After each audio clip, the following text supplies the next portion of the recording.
Okay, fresh off stage, we have Ollie. How are we, Ollie? I'm great, thanks. I'm really hot right now, but it's good.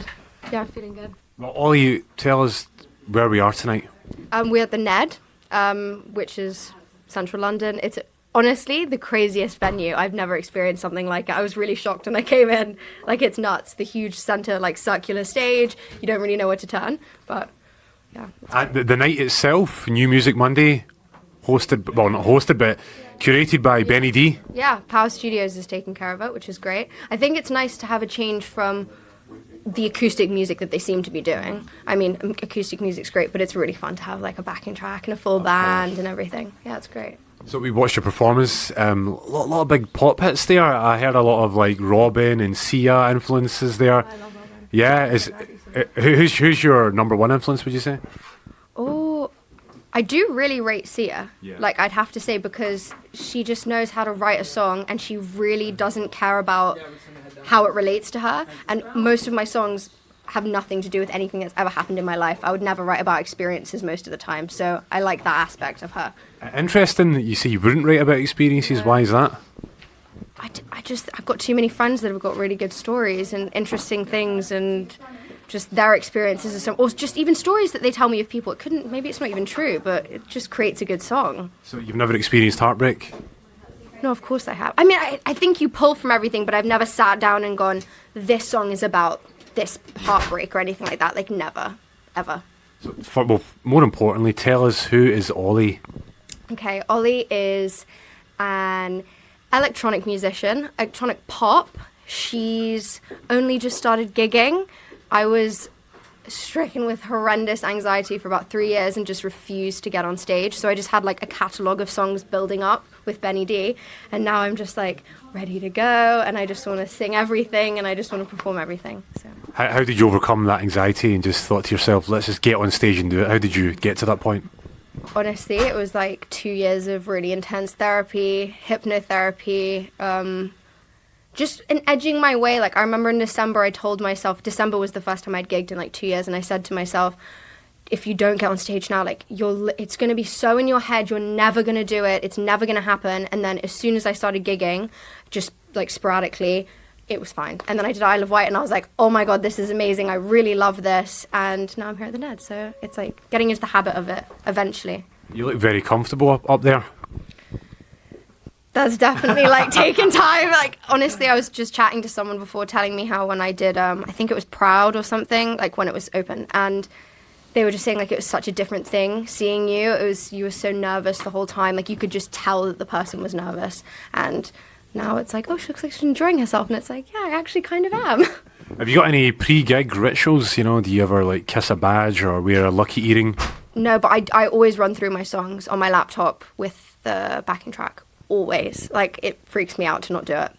And of course, you talk about your band as well, you know, your group. Is that the usual musicians that you work with? Yeah, so I've been working with them now for about 7 months, because we had like I said, the Isle of Wight, so I had to work towards that with the band. And then now their schedules are a little bit different to mine right now, so there could be a chance I get someone else involved just to have as an extra musician who can do like just the backing track. But I do like the live musician element. I think that's what people come for live music to see. Otherwise, you just like click play. So. Indeed. And we're hearing that Oxide and Neutrino, two legends of the garage scene, remixed one of your songs. Yeah, they remixed Fire. This was like a year and a half ago. It was honestly unreal.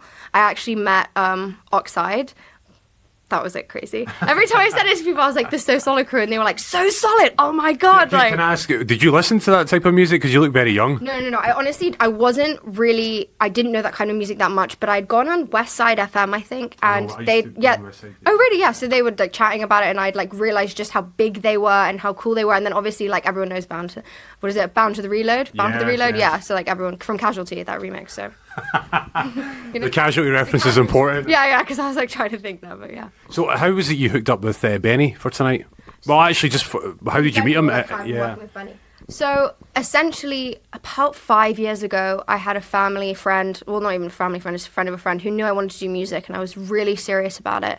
And he said, okay, I've got this like producer friend. He's looking for young people to kind of like mold them and figure them out and develop them and produce their music. And I went for an audition. I've never been to, that was actually probably the most nervous I've been. Benny's very scary. Like, he is scary. And you sit there and he'd be like, play a song, just make up a song and just sing. And I'd be like, okay, great.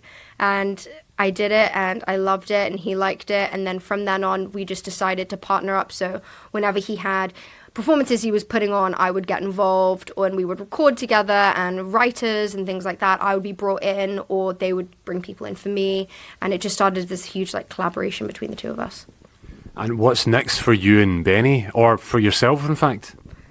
We've got a song with Dave Gahan that's been sitting on the shelf a little bit right now because we're not sure how we're going to bring it out just yet. And that's definitely going to be the next like big thing. But I need to plan it. It needs to be done right. It can't just be thrown out. And for a new artist, how do you go about getting radio play? How do you get your music on the airwaves? Honestly, it's like word of mouth and just finding people and bombarding inboxes and things like that. It sounds so silly, but it really is the only way you can do it. And especially because I haven't released new music very recently, you just have to find another way to, like, maybe with like an Instagram post or something like that, and someone will just go, oh, I really like that song, let's put that on there, or something like that. And you got your friends out here tonight who were supporting you as well. Some big applauses at the end there. Yeah, I have like everyone's here, like pretty much everyone. I have like, it's crazy now I think about it, because pretty much every gig I've done since December, I've had at least like 30 friends just come and support me. And so, some of them, it's like the exact same people every time, because they just knew how big it was for me to even be on stage. And honestly, some of them like can't believe it. I used to like cry when I'd come off stage. I'd be like, I can't do this to myself. I can't function. Like, how am I going to continue? And it's just like unbelievable for them. So this is the new improved Ollie. She's here. She's fully recovered and she's out on stage. Superstar. Yeah. What a great performance tonight. Thank you so much. Thank you so much. I can't believe it's even happened. So there you go. That's all I can really say. Well done. Great. Thank you.